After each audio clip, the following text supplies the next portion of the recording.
오늘 우리가 나눌 말씀은 히브리서 5장 1절부터 10절까지 말씀입니다. 히브리서 5장 1절부터 10절까지 제가 봉독해 드리겠습니다. 히브리서 5장 1절부터 10절입니다.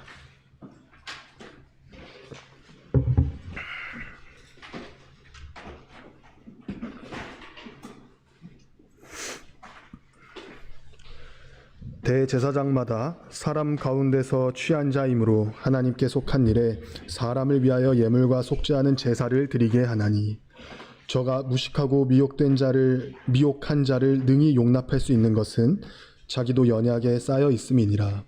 이러므로 백성을 위하여 속죄 제를 드림과 같이 또한 자기를 위하여 드리는 것이 마땅하니라. 이 존귀는 아무나 스스로 취하지 못하고 오직 아론과 같이 하나님의 부르심을 입은 자라야 할 것이니라. 또한 이와 같이 그리스도께서 대제사장 되심도 스스로 영광을 취하심이 아니요 오직 말씀하시니가 저더러 이르시되 너는 내 아들이니 내가 오늘날 너를 낳았다 하셨고, 또한 이와 같이 다른 데 말씀하시되 내가 영원히 멜기세덱의 반차를 좇는 제사장이라 하셨으니, 그는 육체에 계실 때에 자기를 죽음에서 능히 구원하실 이에게 심한 통곡과 눈물로 간구와 소원을 올렸고 그의 경외하심을 인하여 들으심을 얻었느니라.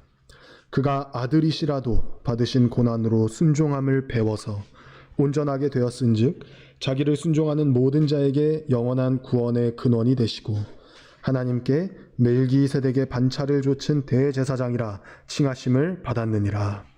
아멘. 지난 히브리서 4장 마지막 결론부에서 저자는 예수님을 우리의 큰 대사장이시다라고 칭했습니다. 따라서 대제사장이신 그분의 긍휼하심과 때를 따라 돕는 은혜를 얻기 위해서 은혜의 보좌 앞으로 날마다 담대히 부지런히 나아가라 라고 권면하며 마쳤습니다.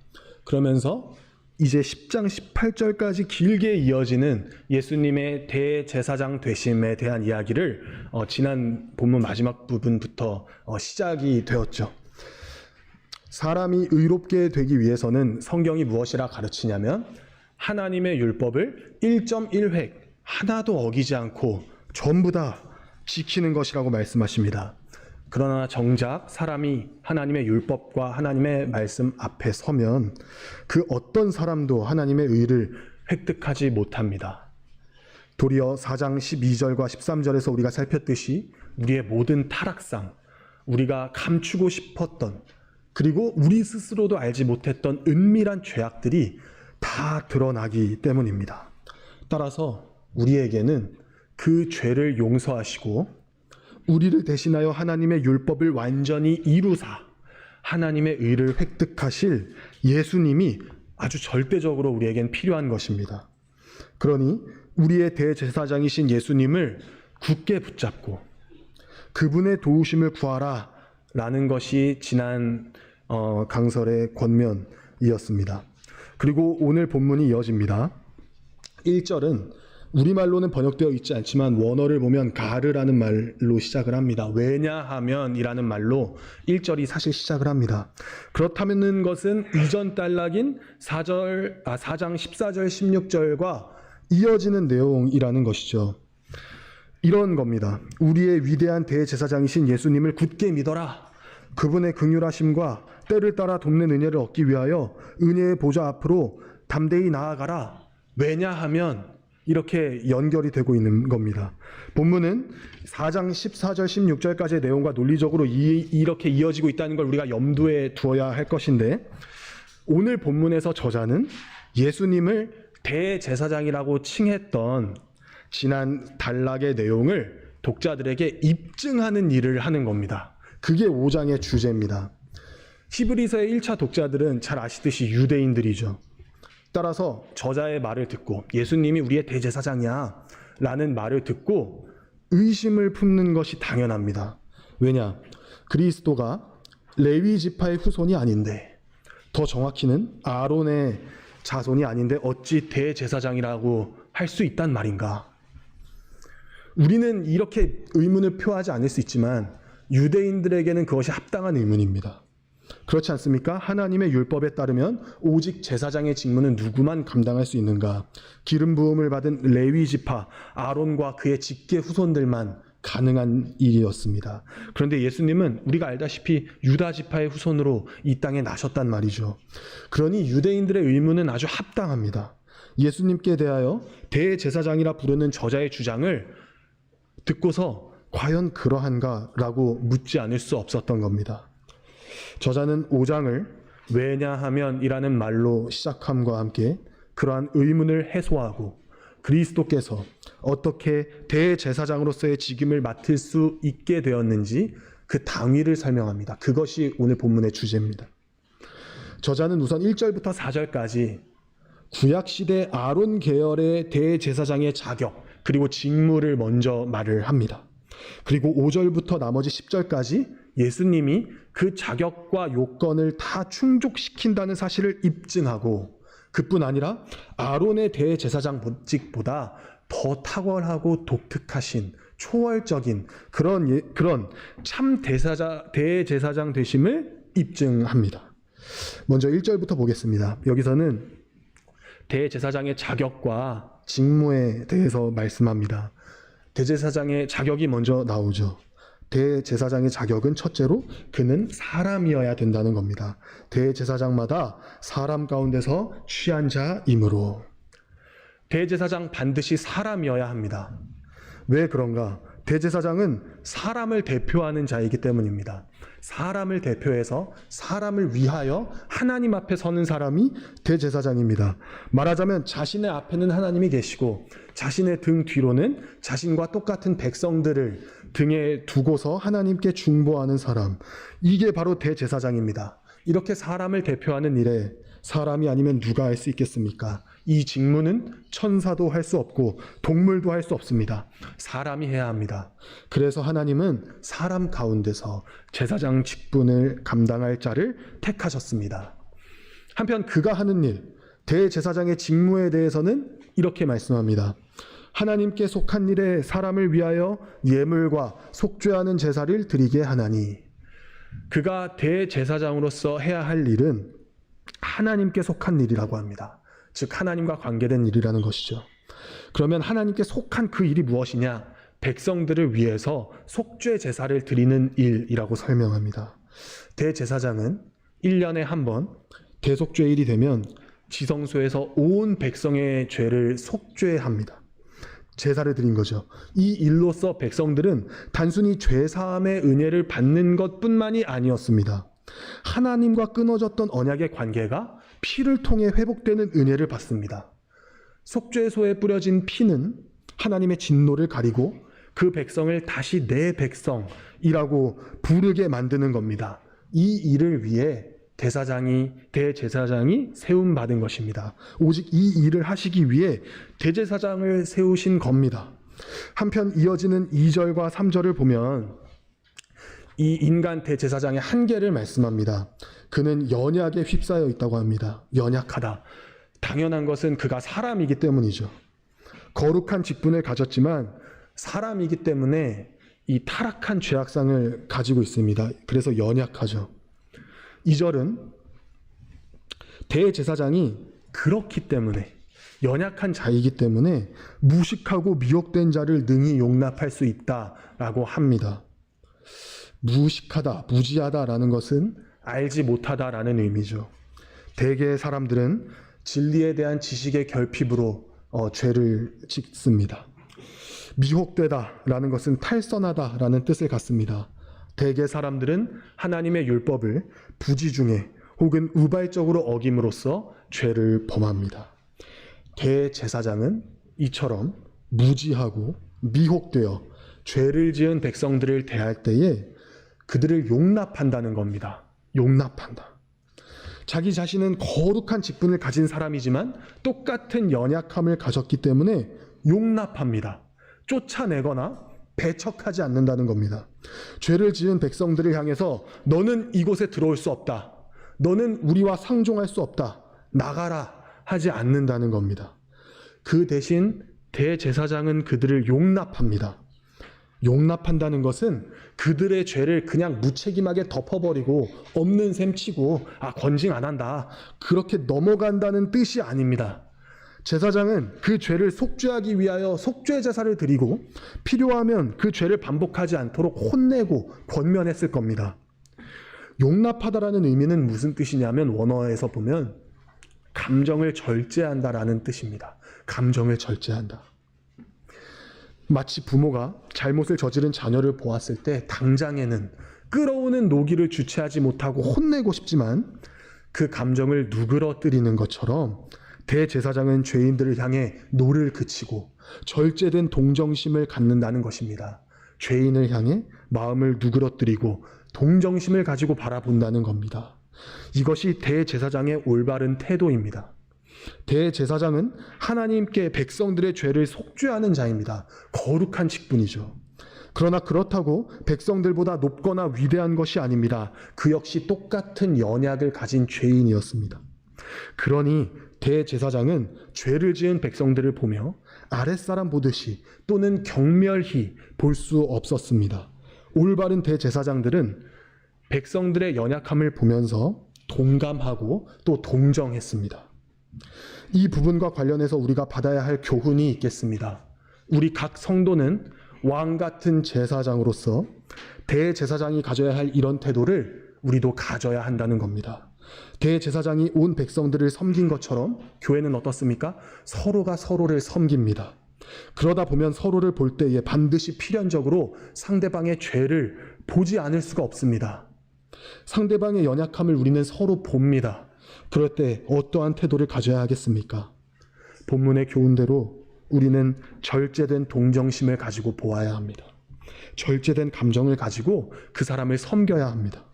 동시에 나 스스로도 동일하게 연약한 성정을 가진 사람이라는 사실을 상기함으로 끝까지 겸손해야 합니다. 가장 미성숙한 성도는 겸손하지 않은 자입니다. 반대로 가장 성숙한 성도는 겸손한 자입니다. 자신의 연약함을 항상 인지하는 겸손함, 그것을 지닌 겸손함으로 다른 연약한 성도를 품고 섬기는 자가 가장 아름답고 성숙합니다. J.C. 라일은 자신의 책 거룩에서 이렇게 말했습니다. 참된 성장의 가장 확실한 표지는 자신의 죄성을 점점 더 깊이 깨닫고 스스로를 낮게 여기는 겸손이다. 겸손이 가장 확실한 신앙 성숙의 척도라는 겁니다. 겸손의 모범이 되시는 겸손의 화신이 있으십니다. 우리 주 예수 그리스도십니다. 그분은 하나님이심에도 자신을 낮추시고 연약한 죄인들을 품고 섬기셨습니다. 자기에게 오는 자들이 다 주님을 진실로 바라서 오는 자들이 아니었던 때도 있었습니다. 때로는 세속적인 영광, 물질적인 복, 그런 거 원해서 예수님을 이용하기 위해 다가오는 자들도 있었습니다. 그러나 그들을 막지 않으시고 친절히 대하시고 겸손히 그들과 대화를 나눠주셨습니다.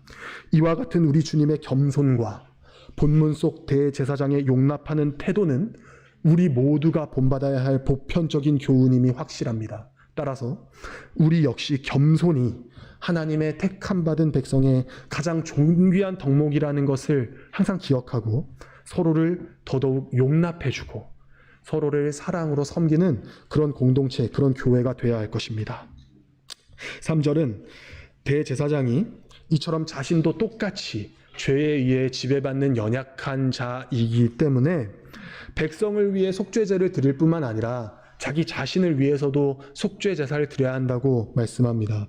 실제 레위기 16장 6절에도 나와 있듯이 대제사장이 대속죄일이 되면 온 백성을 위해서 죄를 속죄하기 전에 아론이 먼저 제사장들과 함께 자신을 위해서 속죄했습니다. 이따가 살피겠지만 4절까지 나오는 인간 대제사장의 모든 자격과 직임은 전부 예수 그리스도에게도 동일하게 연결이 됩니다. 심지어 육신을 취하셔서 사람이 되신 후에 연약함에 휩싸인 것도 똑같습니다. 대제사장으로서. 물론 예수님은 그 연약함 가운데 죄를 짓지 않으셨지만 말이죠.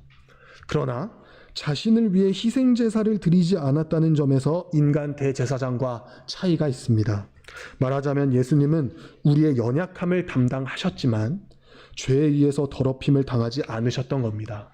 그러나 인간 대제사장은 자신을 위해서 속죄해야 했습니다. 죄 있는 인간이기 때문이죠. 죄 없음과 죄 있음, 이것이 구약 시대의 대제사장들과 참 대제사장이신 예수 그리스도와 구별되는 큰 차이 중에 하나입니다. 그리고 그분의 우월성과 초월성이 드러나는 대목이라고 할 수 있겠습니다. 4절은 대제사장의 두 번째 자격에 대해서 말합니다. 첫 번째 자격은 아까 1절에서 말씀드린 대로 사람을 대표하게 사람이어야 한다고 했고, 두 번째 자격은 하나님의 부르심을 입은 자여야 한다라는 겁니다. 대제사장은 아무나 스스로 하고 싶다고 할 수 있는 직분이 아닙니다. 아론과 그의 후손들처럼 하나님께서 부르신 사람, 하나님께서 임명하신 사람이 맡는 직분이죠. 그렇기에 그 직분을 본문에서는 가리켜서 존귀하다, 명예롭다라고 말하는 겁니다. 각 대제사장 개인들, 그러니까 역사적으로 대제사장은 한 명이죠. 모든 대제사장들이 각각 그 사람들이 영적으로 뭔가 탁월한 실력이 있어서라거나 큰 믿음이 있어서라거나 많은 지식을 가져서 존귀한 것이 아니라 하나님이 그들을 직접 세우셨기에 존귀하다는 것을 말씀하는 겁니다. 그렇다면 제사장들 스스로도 어떻게 생각해야 했을까요? 내 자신이 존귀해서가 아니라 하나님이 임명하셨기에 내 직분과 이 직분을 섬기는 내가 존귀한 것이구나 라고 생각해야 했을 것이고, 또 그를 바라보는 백성들도 그들이 우리와 똑같은 연약한 인간이지만 하나님이 세우신 제사장이니 존귀하다, 그 직분도 존귀하다라고 여겨야 했을 것입니다. 그러나 우리는 이러한 하나님의 질서를 깡그리 무시했던 한 역사를 떠올리게 됩니다. 민수기 16장 내용이죠. 거기에 나오는 고라와 다단, 아비람의 반역입니다. 이 사람들은 모세와 또 다른 리더였던 대제사장 아론이 너무너무 미웠습니다. 보기가 싫었던 겁니다. 마음에 안 들었어요. 그래서 갑자기 모세와 아론을 대적하여 일어났는데요. 그들의 주장을 들어보시죠. 제가 민수기 16장 3절 읽어드리겠습니다. 그들이 모여서 모세와 아론을 거스려 그들에게 이르되 너희가 분수에 지나도다. 회중이 다 각각 거룩하고 여호와께서도 그들 중에 계시거늘 너희가 어찌하여 여호와의 총회 위에 스스로 높이느뇨. 고라와 무리들이 모세와 아론에게 이렇게 말하고 있는 겁니다. 너희가 뭐라고 지도자 행세를 하는 것이냐? 너희가 뭐라고 직분을 맡고 있는 것이냐? 너희만 거룩한 게 아니고 우리 각자도 너희만큼 거룩하다. 우리도 믿음 좋다. 하나님이 우리와도 함께 하신다. 그런데 왜 너희들만 직분자라고 하면서 특별한 권위를 가진단 말이냐?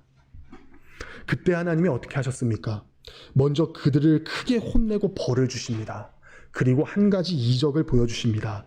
하나님이 명하셔서 이스라엘 12지파의 제일 높은 장로들에게 각자의 지팡이를 가져오라고 명하십니다. 12개가 모였겠죠. 레위 지파는 대제사장 아론의 지팡이를 가져왔습니다. 하나님이 말씀하십니다. 내가 택한 자의 지팡이에는 싹이 날 것이다. 지금 모세와 아론의 권위가 부당하다라고 여겼던 반란자들의 소요가 있었습니다. 그 소요가 있을 때 이스라엘이 좀 전체적으로 동요했겠죠. 그 온 이스라엘에게 하나님이 직분이 얼마나 존귀한 것인지, 그리고 직분의 권위가 어디에서 오는지를 알려주시려는 겁니다. 이제 무슨 일이 일어나는지 여러분들도 너무 잘 아시죠? 12지파의 지팡이가 모였습니다. 그 중에 대제사장 아론의 지팡이에만 싹이 나게 하셨습니다. 하나님이 택하신 자의 지팡이에 하나님의 초월적인 능력이 역사한 겁니다. 이 사건의 교훈은 하나님 나라의 직분은 하나님께서 택하여 지명하시는 것이기에 권위를 가지는 것이며 그렇기에 존귀히 여겨야 한다는 것입니다. 우리는 여기서 오늘날 교회에 적용되는 보편적인 교훈을 배울 수 있습니다. 두 가지입니다. 첫째, 온 교회는 직분과 직분자를 존귀히 여겨야 합니다. 하나님이 불러 세우신 자들이기 때문입니다. 에베소서 4장 11절에서는 신약시대의 교회의 직분자 역시 그리스도께서 직접 임명하신다고 말씀합니다. 하나님이 세우신다는 겁니다. 다른 게 없습니다. 그러면 우리가 교회의 직분자를 어떻게 바라보아야 할까요? 내가 저들보다 나은 것 같은데, 내가 저들보다 더 높은 것 같은데, 내가 더 많이 알고, 내가 더 경건하고, 내가 더 신실한 것 같은데 라는 생각으로 그들을 존귀히 여기지 않는다면 그것은 고라와 반역자들이 가졌던 마음과 똑같은 마음입니다. 왜냐하면 그들을 세우신 분이 하나님이심을, 교회의 머리신 그리스도이심을 부정하는 것이기 때문입니다. 만일 하나님이 그를 세우셨음을 잘 알면서도 직분자를 존귀히 여기지 않는다면 그것은 더 큰 문제라고 할 수 있겠습니다. 물론 2000년 교회 역사 가운데 합당한 직분자보다 불법적이고 불합당한 직분자가 많았던 것은 사실입니다. 중세 교회 역사가 그만큼 길지 않습니까?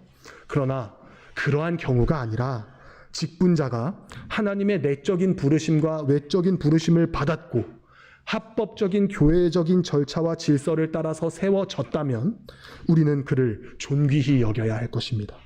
그래서 우리는 교회 안의 목사님과 집사님들을, 그리고 우리 교회에 앞으로 세워질 직분자들을 존귀하게 여겨야 합니다. 하나님이 그들을 세우셨기 때문입니다. 둘째, 직분자가 될 사람은 반드시 하나님의 부르심을 받은 자여야 합니다. 아도 핑크 목사님이 이 4절을 주의하시면서 이렇게 말씀합니다. 독자들이여, 히브리서 5장 4절의 말씀을 신중히 검토하십시오. 하나님께서 당신을 부르시지 않으셨으면 하나님을 위해서 어떤 사역도 하지 마십시오.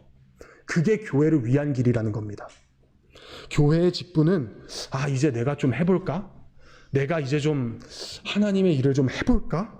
라고 스스로 정하고 할 수 있는 것이 아닙니다. 반드시 하나님의 부르심, 소명이 있어야 됩니다.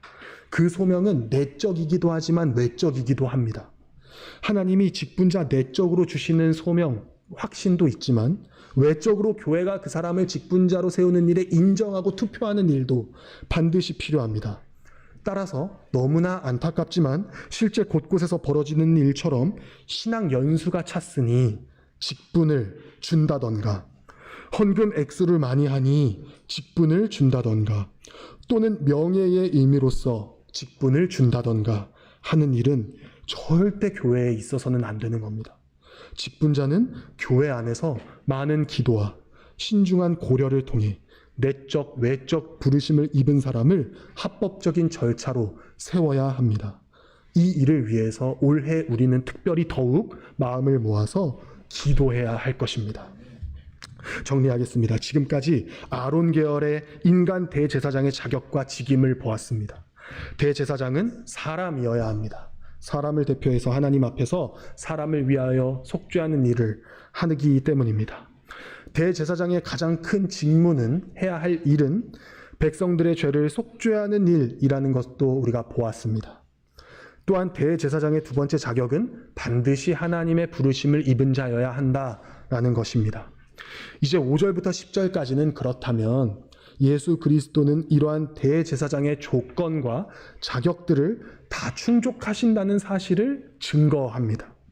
그러면서 동시에 그분의 대제사장직은 아론의 반차를 따르는 그것보다 훨씬 더 크고 독특하고 우월하고 초월적인 면도 증거합니다.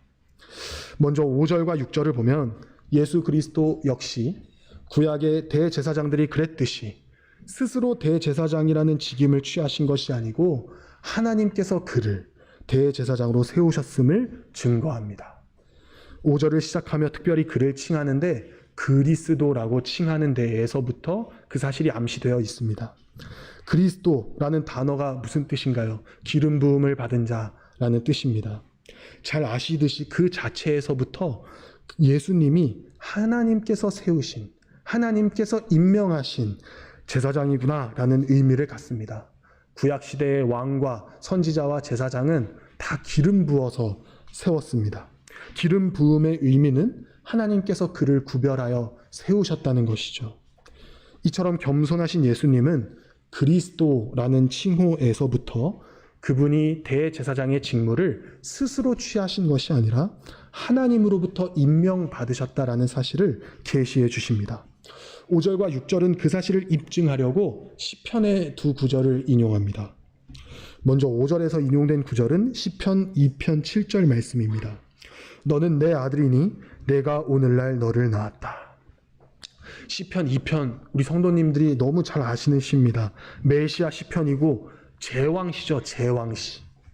하나님이 그리스도를 온 세상의 왕으로 세우시는 것을 노래하는 시편입니다. 그런데 좀 의아합니다. 지금 우리가 보고 있는 대목은 예수 그리스도가의 왕으로 세움받은 것을 입증하는 그런 대목이 아니고 대제사장의 직임을 임명받으시는 것을 입증하는 부분이지 않습니까? 그런데 왜 제왕시를 인용하는 것일까요?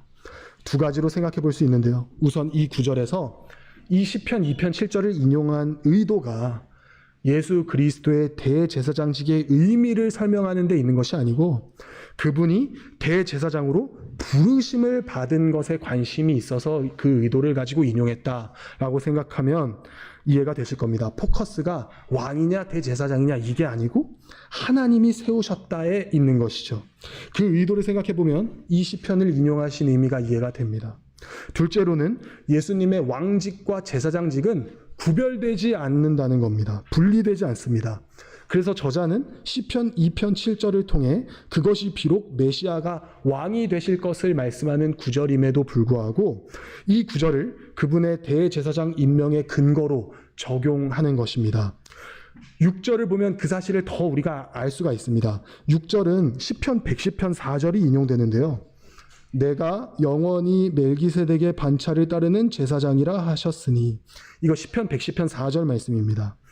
영원한 멜기세덱의 반차를 따르는 제사장, 이 주제는 우리가 7장에서 더 깊이 다루도록 하겠습니다.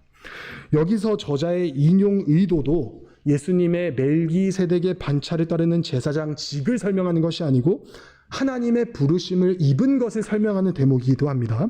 어쨌든 여기서 말씀드리고 싶은 것은 멜기세덱도 왕이자 제사장이었다는 사실입니다.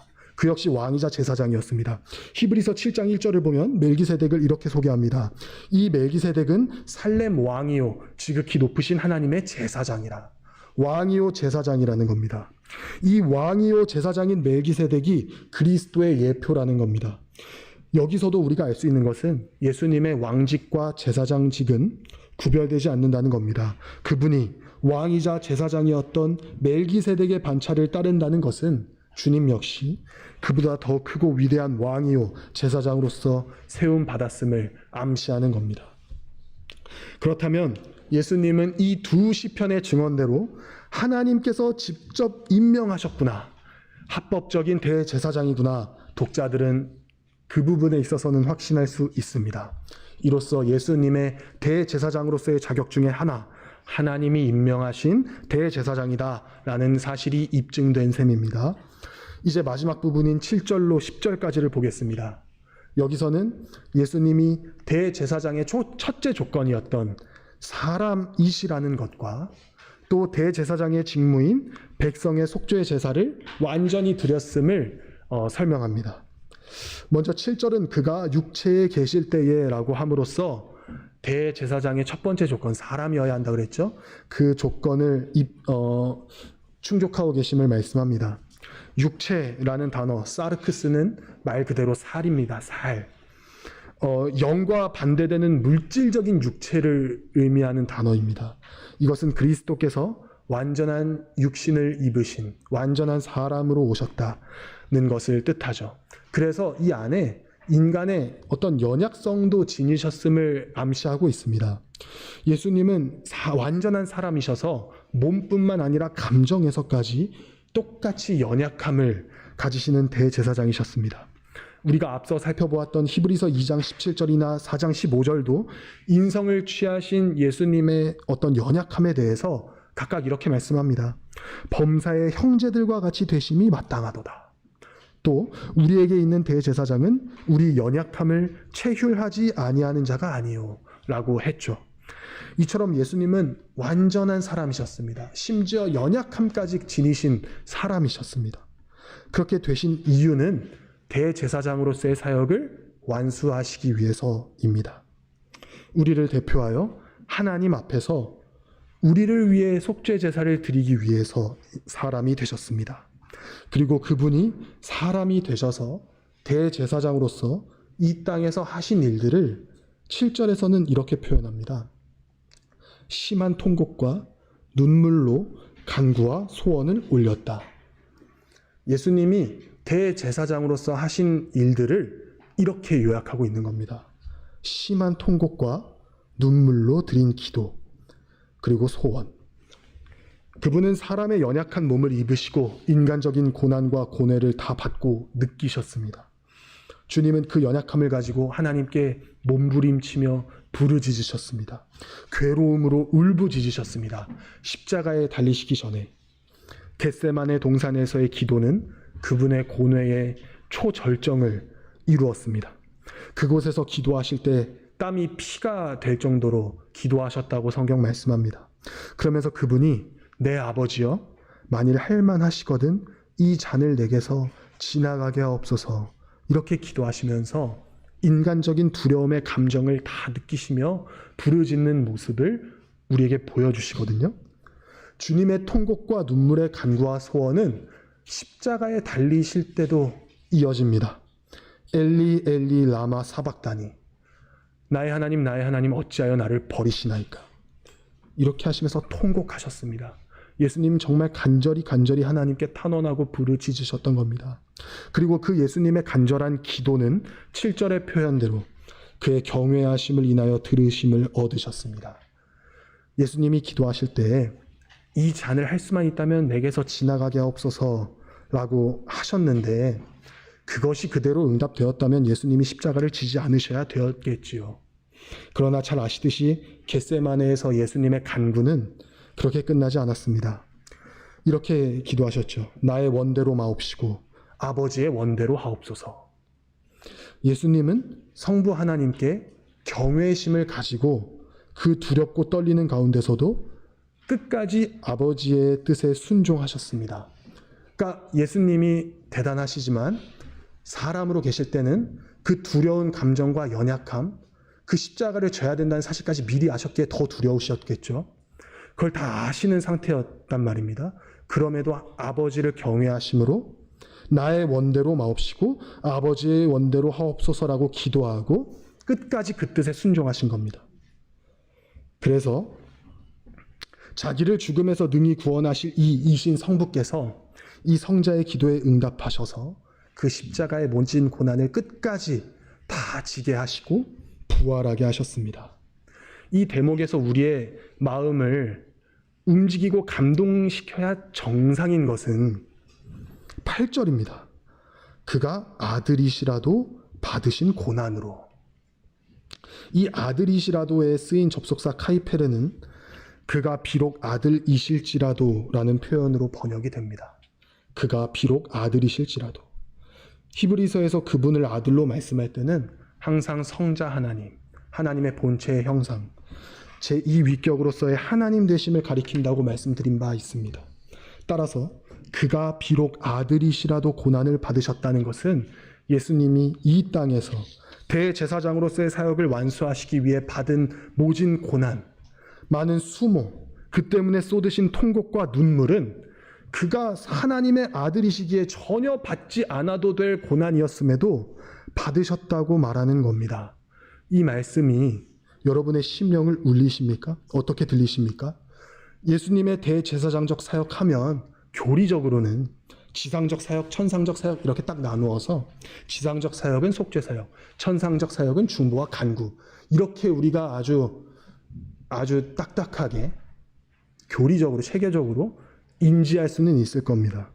그러나 이 교리, 이 진리 안에 고이 쌓여져 있는 내용은 뭐냐면 예수님의 심한 통곡과 눈물과 우리를 위해 받으신 모진 고난입니다. 그래서 우리는 이 진리를 잘 펴서 볼 때에 그 자체로 우리를 향한 말할 수 없는 그분의 사랑을 발견하게 됩니다. 생각해 보십시오. 예수님 편에서는 그냥 안 하시면 되는 일이었습니다. 아들이심으로, 아들이시기에 안 하시면 됩니다. 이 모든 일들을 감당하지 않으시면 됩니다. 그러나 왜 끝까지 성부의 뜻에 순종하셨습니까? 오직 우리를 향한, 택하신 백성을 향한 하나님의 공의와 사랑을 만족시키기 위해서였습니다. 바꿔 말하면 죄인인 우리를 그냥 그 처량한 상태로 버려두시지 아니하시고 용서하시고 살리시려고 심한 통곡과 눈물로써 십자가를 지셨다는 겁니다. 예수님을 너무 잘 아니까, 그리고 예수님에 대해서 우리가 그동안 너무 오래 알아왔으니까 우리의 마음이 건조해지지 않기를 바랍니다. 지금 우리가 우리 된 것은 예수님이 우리 허물 때문에 찔리시고 상하시고 징계를 받으시고 채찍에 맞으시고, 제가 지금 이사야 53장 말씀드립니다. 곤욕을 당하여 괴로우셨고 부당한 신문을 당하셨기 때문입니다. 예수님의 이 비하사역에 대해서 묘사하고 있는 이사야 53장에는 예수님이 육신을 입고 이 땅에 오셔서 누리시는 일들에 대해서 말하는데, 뭐 좋거나 기쁜 일, 조금 즐거운 일에 대해서는 단 하나도 표현이 되어 있지 않습니다. 상하시고 찔리시고 고통당하시고 채찍에 맞으시고 곤욕을 당하여 괴로우시고 부당한 신문을 당하신다. 좋은 일, 기쁜 일에 대한 묘사는 하나도 없습니다. 전부 다 고통과 괴로움에 대한 표현들 뿐입니다. 그가 찔림은 우리의 상함을, 우리를 위해서고, 그가 상함은 우리를 치료하기 위해서다. 그걸 다 알고 오셨다는 겁니다. 우리를 우리 되게 하사 하나님의 영광을 위해 살아가는 존재가 되게 하시기 위해서. 이 말씀 드리는 것은 억지로 감정을 쥐어짜서 억지로 슬퍼하시라고 드리는 말씀이 아닙니다. 그저 아들이심에도, 아들이셔서 받을 필요가 없으심에도 십자가를 지신 하나님의 확증된 사랑을 더 깨닫고 느끼시라고 말씀드릴 뿐입니다. 하나님의 사랑이 우리의 메마른 마음을 항상 촉촉이 적셔 주시기를 바랍니다. 하나님의 그 사랑이 우리에게 너무 익숙해져서 별 감흥 없는 그런 일이 되지 않기를, 오히려 그 사랑에 항상 우리의 심령이 역동적으로 반응해서 우리가 이 예수님을 생각할 때마다 감사와 소망과 기쁨이 항상 가득할 수 있기를 바랍니다. 우리의 심령을 주장하시는 성령님의 은혜가 날마다 우리에게 필요합니다. 8절과 9절은 그가 아들이시라도 받으신 고난으로 순종함을 배워서 온전하게 되셨다라고 합니다. 좀 우리에게는 사실 좀 우리는 또 하나님의 말씀을 잘 배우니까, 예수님의 기독론을 잘 배우니까 조금 이거 뭐 무슨 뜻이지 하는 부분이 있습니다. 그분이 배우신다라는 표현이랑 온전하게 되셨다라는 표현이 무슨 뜻인가 조금 헷갈릴 수 있을 것입니다. 이것은 예수님이 우리처럼 무언가를 배워서 학습하셔야 한다, 그런 존재시다라는 의미도 아니고, 온전하지 않으신 적이 있었다는 의미도 아닙니다. 문맥은 예수 그리스도의 대제사장직에 대한 설명이잖아요. 그 의미로 우리가 해석해야 됩니다. 즉, 이 말씀에서 고난으로 순종함을 배우셨다는 것은 예수님이 이 땅에서 고난을 통해서 내재적으로 이미 알고 계신 순종을 실제 체험을 통해서 어떤 것인지를 알게 되셨다는 것입니다. 온전하게 되셨다는 것은 그 과정으로 인해 우리를 대표하여 참으로 체휼하시고 대표하여 속죄하실 대제사장직을 수행하기에 온전한 준비를 마치셨다는 뜻이죠. 그래서 그 결과 9절 남은 문장에서 자기를 순종하는 모든 자에게 영원한 구원의 근원이 되셨다라고 마무리합니다. 모든 고난을 통과하시고 부활 승천하신 예수님은 이제 자기 백성을 완전히 죄사하게 하실 참 대제사장이 되셨습니다. 본문의 표현대로 온전하게 되신 것입니다. 그래서 이제 그에게 순종하는 모든 자에게 영원한 구원의 근거가 되십니다. 이제 그를 순종하는 자들은 영원한 구원을 얻게 된다는 겁니다. 그렇다면 주님께 순종하는 자만 영원한 구원을 얻을 수 있다는 것인데, 그 순종이 무엇을 뜻하는 것이겠습니까? 당연히 외적인 종교 활동이나 외적인 순종, 그런 외적인 것들을 말씀하는 것이 아닙니다. 이것은 참 믿음을 가진 자가 영원한 구원을 얻게 될 것이라는 말씀입니다. 왜냐하면 참 믿음의 표지는 열매로, 즉 계속적이고 실제적인 순종으로 나타나기 때문이죠. 칼빈은 믿음을 태양으로, 그리고 순종을 빛과 열로 비유했습니다. 그처럼 참된 믿음을 가진 자들은 주님의 뜻을 따르는 순종이 반드시 나타나기 마련입니다. 즉 참된 믿음을 가진 자들은 위대한 대제사장이신 예수 그리스도의 중보와 속죄로 인하여 영원한 생명을 얻게 되는 것입니다. 저자는 마지막 10절에서 예수님이 대제사장의 자격과 요건을 다 갖추셨음을 설명한 뒤에 다시 한번 하나님께 멜기세덱의 반차를 좇은 대제사장이라 칭하심을 받았느니라 라고 선언함으로써 그분이 대제사장이실 뿐 아니라 레위지파 아론 계열의 대제사장보다 더 탁월하고 초월적인 분이심을 말하며 논리를 마칩니다. 오늘 이 말씀이 우리에게 전하시는 핵심적인 교훈은 이겁니다. 메시지, 질문은 이것입니다. 그리스도는 우리의 위대한 참 대제사장이 맞으시다. 그렇다면 그리스도는 여러분의 대제사장이신가? 오늘 본문을 모든 사람에게 들려주면, 신자든 불신자든 모든 사람들은 결국은 이 질문 앞에 섭니다. 그리스도는 당신의 대제사장이십니까? 그리스도께서 우리의 대제사장이 되신다는 것은 영원한 구원을 얻었다는 뜻입니다. 우리의 마음과 생각보다 어마어마한 의미가 있는 것입니다. 세상 사람들이 그토록 바라는 세속적인 어떤 것보다 비교할 수 없는 의미를 가진다는 겁니다. 예수님이 우리의 대제사장 되신다는 사실을 저자가 독자들에게 이렇게 구체적으로 상세히 설명하는 이유는 그들이 그리스도를 믿고 영원한 구원을 얻었다고 고백하면서도 그것이 아무것도 아닌 것처럼, 마치 아무 효력이 없는 것처럼 세상적인 문제에 흔들려하고 괴로워하고 절망하며 살아가기 때문입니다. 저자는 독자들에게 이렇게 말하는 것과 같습니다. 여러분이 예수 그리스도를 믿는다면 여러분을 비참하고 절망스럽게 만드는 유일한 원인, 죄가 용서받았음을 말해준다. 왜냐하면 그분이 대제사장으로서 우리 죄를 완전히 그리고 영원히 속죄하셨기 때문이다. 그러니 평안하라. 믿음을 굳게 잡으라. 평안하라. 우리 인생을 괴롭게 하고 외롭게 하고 어렵게 하고 흔들리게 하는 문제들이 많아 보이지만 결국은 죄가 원인입니다. 죄는 만악의 뿌리이고 만고통의 근원입니다. 죄로 인한 하나님과의 단절이 모든 것을 어그러뜨리기 때문입니다. 그러니 거꾸로 생각하면 죄를 뿌리 뽑을 때 우리는 하나님과 화평하고 그 안에서 자유하며 참된 기쁨을 소유하게 됩니다. 예수님을 믿는다는 의미는 이런 의미입니다. 예수님을 믿는다는 건 죄가 뿌리 뽑히고, 예수님을 믿는다는 건 그분이 우리의 대제사장이 되신다는 것을 믿는다는 겁니다. 복음은 대제사장이신 그분이 우리를 위해 영원한 속죄 제사를 드림으로써 우리가 영원토록 죄를 용서받아 하나님과 화평하게 되었다는 것을 약속합니다. 더 이상 우리를 정죄할 어떤 것도 남아있지 않은 겁니다. 우리가 예수 그리스도를 믿는다면 여호와는 맹세하고 변하지 아니하시리라. 이르시기를 너는 멜기세덱의 서열을 따라 영원한 제사장이라 하셨도다 라고 했던, 아까 인용했던 시편 110편의 말씀처럼 하나님의 거룩하고도 영원한 맹세에 의거한 화평을 누리고 있는 겁니다. 그러니 우리가 믿음으로 나아가면, 항상 믿음 가운데 살면 우리는 확신 속에서 화평과 기쁨을 누리며 살아가는 겁니다. 삶이 왜 힘들지 않겠습니까? 모두가 힘듭니다. 그러나 하나님의 맹세를 기억하면, 아, 우리는 이미 모든 것을 얻은 사람들이구나.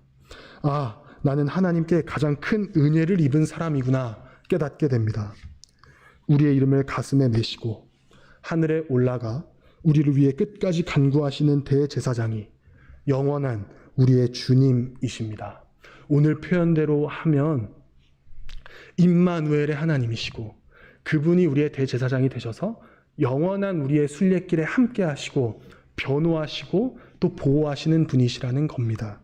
예수님이 우리의 주님이시라는 믿음, 이분, 이 대제사장이 우리 주님이시라는 믿음을 가지고 날마다 굳게 살아가시길 바랍니다. 기도하겠습니다. 거룩하시고 존귀하신 하나님 아버지, 주님 말씀의 은혜를 주심에 감사드립니다. 하나님의 은혜는 늘 우리의 생각보다 크고 넓다는 것을 생각해 봅니다. 오늘 이 주일에 하나님께서 특히나 우리에게 더더욱 은혜를 주시는 것 같습니다. 우리가 오전에 시편 말씀을 통해서도 동일한 말씀을 들었습니다.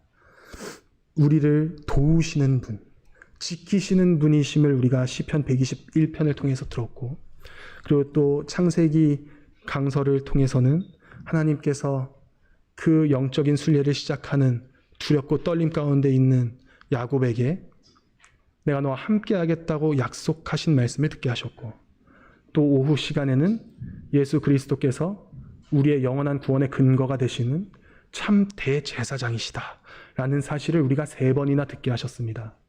하나님 아버지, 이 진리가 우리의 마음과 생각보다 훨씬 크다는 것을 우리가 인지하고, 하나님, 우리가 이 진리들을 오늘 마음으로 귀로 들었는데 이 말씀들을 우리가 마음의 강팍함으로 듣지 않게 하시고 우리의 마음에 진실된 위로와 화평이 가득할 수 있게 하여 주셔서 늘 우리와 함께 하시는 임마누엘 하나님, 하나님을 의지함으로 우리의 믿음의 순례의 길, 신앙의 길을 잘 나아갈 수 있도록 늘 돌보아 주시옵소서.